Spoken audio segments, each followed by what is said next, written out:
Asifabad MLA khoa Lakshmi BRS party. Asifabad నియోజకవర్గం మొదటి నుంచి కాంగ్రెస్కు కంచుకోటగా ఉంది. అయితే 2023 ఎన్నికల్లో బీఆర్ఎస్ నుంచి పోటీ చేసిన కోవా లక్ష్మి గెలుపొందారు. అంతకుముందు ఎన్నికల్లో కాంగ్రెస్ నుంచి ఆత్రం సక్కు గెలిచారు. గెలిచిన కూడా ఆ తర్వాత ఆయన బీఆర్ఎస్లో చేరారు. గత ఎన్నికలకు ముందు ఈ సెగ్మెంట్లో పొలిటికల్ డైనామిక్స్ మొత్తం మారిపోయాయి. కోవా లక్ష్మికి 79,746 ఓట్లు రాగా కాంగ్రెస్ నుంచి పోటీ చేసిన అజ్మీరా శ్యామ్ నాయక్ 56,948 ఓట్లు వచ్చాయి. దీంతో బీఆర్ఎస్ అభ్యర్థి కోవా లక్ష్మి 22,798 ఓట్ల మెజారిటీతో గెలుపొందారు. మొత్తం 44.97% ఓట్ షేర్ వచ్చింది. మరి బీఆర్ఎస్ పార్టీ అభ్యర్థి గెలిచిన ఈ సెగ్మెంట్లో పట్టు అలాగే కొనసాగుతుందా? ఆసిఫాబాద్ ప్రజలు తమ ఎమ్మెల్యే గురించి ఏమనుకుంటున్నారు? కోవా లక్ష్మి పనితీరుకు ఎన్ని మార్కులు వేశారు? ఎంత రేటింగ్ ఇచ్చారు? బిగ్ టీవీ ఎక్స్క్లూజివ్ సర్వేలో ఏం తేలిందో ఇప్పుడు చూద్దాం. కోవా లక్ష్మి 2023లో గెలుపొందారు. బీఆర్ఎస్ పార్టీ నుంచి 22,789 ఓట్లు వచ్చాయి. ఓటింగ్ షేర్ 44.97%తో గెలుపొందారు. సో కోవా లక్ష్మికి, ఆసిఫాబాద్ ఎమ్మెల్యే కోవా లక్ష్మికి ఎటువంటి ప్లస్ పాయింట్స్ చెప్పారు బిగ్ టీవీతో అక్కడ నియోజకవర్గ ప్రజలు? మనం చూస్తున్నాం ప్లస్ పాయింట్స్. మనం చూస్తున్నాం కేంద్ర నిధులతో ప్రతి మండలంలో రోడ్ల నిర్మాణానికి చేసినటువంటి కృషి ఆమెకు కలిసి వచ్చింది, ప్లస్ పాయింట్గా మారింది. ఇంటిగ్రేటెడ్ స్కూల్ పురోగతి. సో ఆ ఇంటిగ్రేటెడ్ స్కూల్ అనేది ఇప్పుడు ఆ నిర్మాణం డెవలప్ అవుతుంది, అంటే ప్రాసెస్ కంటిన్యూ అవుతుంది. అది కూడా ప్లస్ పాయింట్గా ఆమెకు ఉంది. ఇచ్చిన హామీలను నెరవేర్చడంలో ముందంజ. సో ఏవైతే హామీలు ఇచ్చారో ఆ హామీలు, అంటే ఎమ్మెల్యేగా ఆ నియోజకవర్గంలో గెలిస్తే సరే, ఇప్పుడు ప్రతిపక్ష ఎమ్మెల్యేగా ఉన్నప్పటికీ కూడా సహజంగా కొన్ని వ్యక్తిగతంగా, అంటే పార్టీ పరంగా ప్రభుత్వ పరంగా కాకుండా పార్టీకి సంబంధించి కావచ్చు, వ్యక్తిగతంగా కావచ్చు, కొన్ని సపరేట్గా కొన్ని హామీలు ఇస్తూ ఉంటారు. సో అక్కడ ఇది నన్ను గెలిపిస్తే ఈ పని చేస్తానని. సో అట్లా ఇచ్చినటువంటి హామీలను నెరవేర్చడంలో కోవా లక్ష్మి ముందంజలో ఉన్నారనేది ప్లస్ పాయింట్స్గా ఆమెకు కలిసి వచ్చాయి. అనుకుంటే పని పూర్తయ్యేలా చొరవ. ఏమైనా అనుకున్నారంటే ఆ పని పూర్తయ్యే విధంగా కోవా లక్ష్మి చొరవ చూపిస్తుంటారని ఒక మంచి పేరైతే ఉంది. సాధ్యం కాదు అనుకున్న పనులపైన ప్రజలకు క్లారిటీ ఇస్తారు. అంటే ఒకవేళ సాధ్యం అయితేనేమో డెఫినెట్గా అది ఎంతవరకు కావాలో అంతవరకు దాన్ని తేల్చేలాగా, అంటే దాన్ని సాధించేలాగా చేస్తారు. ఒకవేళ సాధ్యాలకు సంబంధించి కూడా ఇది అవుతుంది, ఇది కాదనేటువంటి క్లారిటీ కూడా ప్రజలకు ఇస్తూ ఉంటారు.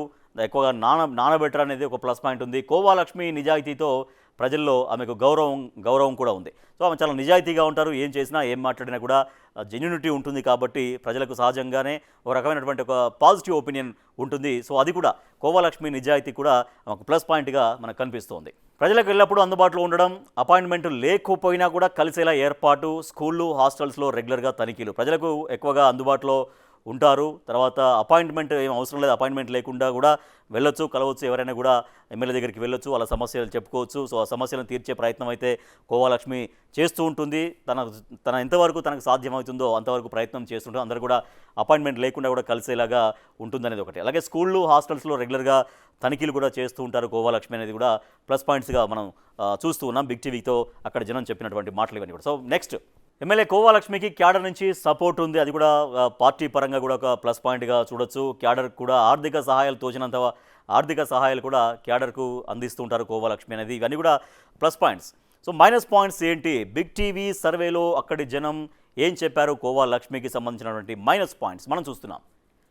విద్యా సంస్థల్లో వసతులు పెరగకపోవడం, అంతంతే అభివృద్ధితో జనంలో అసంతృప్తి. సో విద్యా సంస్థల్లో వసతులు పెరగకపోవడం అనేది, అంటే పెరిగే విధంగా తను కృషి చేయడం లేదంటే అక్కడి నుంచి పనులు కావట్లేవా తెలియదు, కానీ అక్కడి నుంచే విద్యా సంస్థల్లో వసతులు పెరగాలని కోరుకుంటారు. ఎందుకంటే అక్కడ వాష్రూమ్స్ కావచ్చు, తర్వాత అక్కడ కావాల్సినటువంటి పాఠశాలకు కావాల్సినటువంటి బెంచీలో దాంట్లో ఉన్నటువంటి ఆ సౌకర్యాలు ఏవైతే కావాలో విద్యా సంస్థలకి, ఆ సౌకర్యాలు, ఆ వసతులు పెరగకపోవడం అనేది మైనస్ పాయింట్గా కనిపిస్తుంది. అలాగే అంతంతే అభివృద్ధితో జనంలో అసంతృప్తి కనిపిస్తూ ఉంది. సో ఇవి మైనస్ పాయింట్. ఇంకా అభివృద్ధి కోరుకుంటున్నారు జనం, కాకపోతే ఇప్పటిదాకా ఈ 19 నెలల కాలంలో ఆశించినంత అభివృద్ధి మాత్రం జరగట్లేదు. ఆమె యాక్టివ్గా పనిచేసే ప్రయత్నం చేస్తుంది, కానీ అభివృద్ధి మాత్రం అంతంతే అనేది మైనస్ పాయింట్గా మనకు కనిపిస్తుంది. సో ప్లస్ పాయింట్స్ చూసాం కోవా లక్ష్మికి సంబంధించి, మైనస్ పాయింట్స్ చూసాం. బిగ్ టీవీకి ఏం చెప్పారు అక్కడ జనం చూసాం. జనం ఏం కోరుకుంటున్నారు కోవా లక్ష్మికి, ఆసిఫాబాద్ నియోజకవర్గ ఎమ్మెల్యే నుంచి ఏం కోరుకుంటున్నారు కోవా లక్ష్మి నుంచి? వట్టి కెనాల్ వంతెన పూర్తి చేయాలి, గుండి డిమ్డా మధ్య బ్రిడ్జి కట్టాలి, ధర్మకోల్ షీట్ తెప్పలు ఎన్నాళ్ళు వాడాలి. అక్కడ ఒక ఏజెన్సీ ప్రాంతం ఇది. ఆసిఫాబాద్ అంటే ఎక్కువగా అటవీ ప్రాంతం, ఏజెన్సీ ప్రాంతం కాబట్టి అక్కడ ఎక్కువగా వాగులు వంకలు ఎక్కువగా ఉంటాయి, కుంటలు చెరువులు ఎక్కువగా ఉంటాయి. సో అక్కడ కొంచెం రాకపోకలకు బాగా ఇబ్బందులు ఉంటాయి. సో అట్లాంటప్పుడు ఏం చేస్తారంటే వాళ్ళు కొన్ని నాటు పడవలను ఉపయోగిస్తుంటారు, లేకపోతే మన ధర్మకోల్ షీట్స్ చాలా తేలికగా ఉంటాయి. ధర్మకోల్ షీట్స్ వేసుకొని వాళ్ళు కొంచెం తక్కువ దూరాన్ని దాటే ప్రయత్నం చేస్తుంటారు. సో అట్లా అంటే వాళ్ళు కోరుకుంటున్నారు అక్కడ బ్రిడ్జి కట్టాలనేది ఎప్పటి నుంచో కోరుకుంటున్నారు. బ్రిడ్జి కడితే ఇటువంటి ఇబ్బందులన్నీ తప్పుతాయి అక్కడి వాళ్ళకి. అట్లా కాకుండా బ్రిడ్జి కోసం అనేది కోరుకుంటున్నారు. ధర్మకోల్ షీట్స్ తెప్పలు ఇంకెన్నాళ్ళు వాడాలని వాళ్ళు అడుగుతున్నారు. ఎందుకంటే చాలా ప్రమాదకరం అది. ధర్మకోల్ షీట్స్ అనేవి సరే కొంతవరకే వెయిట్ని ఆపగలుగుతాయి, కానీ కొంత దూరం పోయిన తర్వాత ఇబ్బందులు కూడా పడే అవకాశం ఉంటుంది. థర్మోకోల్ షీట్స్తో అది వెళ్తే చాలా ప్రమాదంలో పడేటువంటి డేంజర్ కూడా ఉంటుంది. కాబట్టి ఇంకా ఎన్నాళ్ళు ఇవి వాడాలి, గుండి డిమ్డా మధ్య బ్రిడ్జి కట్టాలనేది జనం కోరుకుంటున్నారు. 2007 నాటి వంతెన పనులు ఇంకా ఎన్నాళ్ళు? 2007 నుంచి అంటే ఉమ్మడి ఆంధ్రప్రదేశ్ ఉన్నప్పటి నుంచి కూడా అక్కడ వంతెన పనులు కొన్ని సాగుతున్నాయని చెప్తున్నారు. సో అది ఇంకెన్నాళ్ళు అనేది జనం ప్రశ్నిస్తున్నారు. చిన్న గ్రామాలకు రోడ్లు కావాలి, మండలాలకు వెళ్ళే లింక్ రోడ్లు బాగు చేయాలి, ఇవన్నీ కూడా జనం కోరుకుంటున్నారు.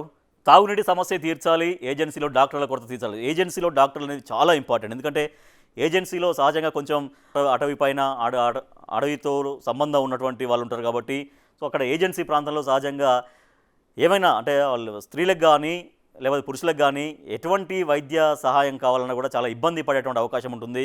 అక్కడ మనం చూసాం ఏజెన్సీ గ్రామాల్లో చాలామంది వాళ్ళు మనుషులు ఇట్లా మోసుకొని వెళ్తూ ఉంటారు, మొత్తం నది కూడా దాటుతూ ఉంటారు. ఇవన్నీ రకరకాల ఇబ్బందులు ఉంటాయి. కాబట్టి డాక్టర్ల కొరత తీర్చాలి, డాక్టర్లు అక్కడే అందుబాటులో ఉంటే వాళ్ళకి వైద్యం నేరుగా అందే అవకాశం ఉంటుంది. అట్లా ఏజెన్సీలో డాక్టర్ల కొరత తీర్చాలి అనేది జనం కోరుకుంటున్నారు. అలాగే భీమ్ ప్రాజెక్టు నిర్వహణ సరిగ్గా చూడాలి.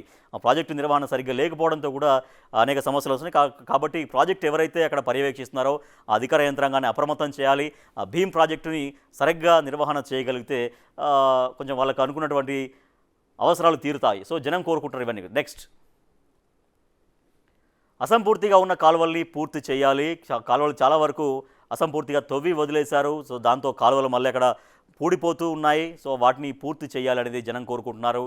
గురుకులాల్లో మౌలిక సదుపాయాలు పెంచాలి, అధ్వానంగా ఉన్న వాష్రూములను బాగు చేయాలి. గురుకులాలు అనేవి చాలా వరకు పేద మధ్యతరగతి ప్రజలు లేదంటే చాలా వాళ్ళు ఎక్కువగా గురుకుల విద్యార్థులు అక్కడ ఉంటారు. సో అటువంటి వాళ్ళకి చదువు అందిస్తున్నప్పుడు దానికి సంబంధించినటువంటి ఒక మంచి సౌకర్యాలు కూడా అందించాల్సినటువంటి బాధ్యత ఉంటుంది. కాబట్టి జనం అది కోరుకుంటున్నారు. గురుకులాల్లో మౌలిక సదుపాయాలు పెంచాలి. అక్కడ వాష్రూమ్స్ చాలా అధ్వానంగా ఉన్నాయని చెప్తున్నారు అక్కడ విద్యార్థులు కావచ్చు, వాళ్ళ పేరెంట్స్ కావచ్చు. సో వాష్రూమ్స్ కావచ్చు, అక్కడ కావాల్సినటువంటి గురుకులాల్లో ఏమేం కావాలో ఆ వసతులు పెంచాలి అనేది జనం కోరుకుంటున్నారు. ఆసిఫాబాద్ ఎమ్మెల్యే కోవా లక్ష్మి నుంచి. ఎస్, ప్లస్ పాయింట్స్ చూసాం, మైనస్ పాయింట్స్ చూసాం, జనం ఏం కోరుకుంటున్నారో చూసాం. సో జనం అక్కడి నియోజకవర్గ ప్రజలు, ఆసిఫాబాద్ నియోజకవర్గ ప్రజలు వాళ్ళ ఎమ్మెల్యే అయినటువంటి కోవా లక్ష్మికి ఎంత స్కోర్ ఇచ్చారో మనం చూస్తున్నాం. Score please. ఎస్, స్కోర్ చూస్తున్నాం. అనుకూలం 44%, వ్యతిరేకం 21%, తటస్థం 35%. సో అనుకూలం అయితే ఎక్కువగానే ఉంది, పాజిటివ్గానే ఉంది ఇప్పటిదాకానైతే. వ్యతిరేకం కూడా తక్కువగానే ఉంది, కానీ తటస్థం కూడా 35% కూడా ఉంది. తటస్థం కూడా చాలా ఎక్కువగానే ఉంది. సో తటస్థం అనేది ఎప్పుడైనా డేంజర్ ఫ్యాక్టరే. తటస్థం అనేది ఎక్కువగా నెగిటివ్ కావడానికే ఎక్కువ అవకాశాలు ఉంటాయి. కాబట్టి సో ఈ తటస్థాన్ని పాజిటివ్ చేసుకోవాలి, తర్వాత ఉన్నటువంటి వ్యతిరేకతను కూడా ఇంకా మరింతగా తగ్గించుకోవాలి. తద్వారా అనుకూలాన్ని పెంచుకునే అవకాశం ఉంటుంది. కాబట్టి అనుకూలం అయితే మనకు 44% కనిపిస్తోంది. సో కోవా లక్ష్మి ఆసిఫాబాద్ ఎమ్మెల్యే గారు, ఇది మీ స్కోరు బిగ్ టీవీ సర్వే ద్వారా. బిగ్ టీవీ సర్వేలో ఆసిఫాబాద్ జనం, మీ నియోజకవర్గ ప్రజలు మీకు ఇచ్చినటువంటి స్కోర్ ఎంత అంటే 44%.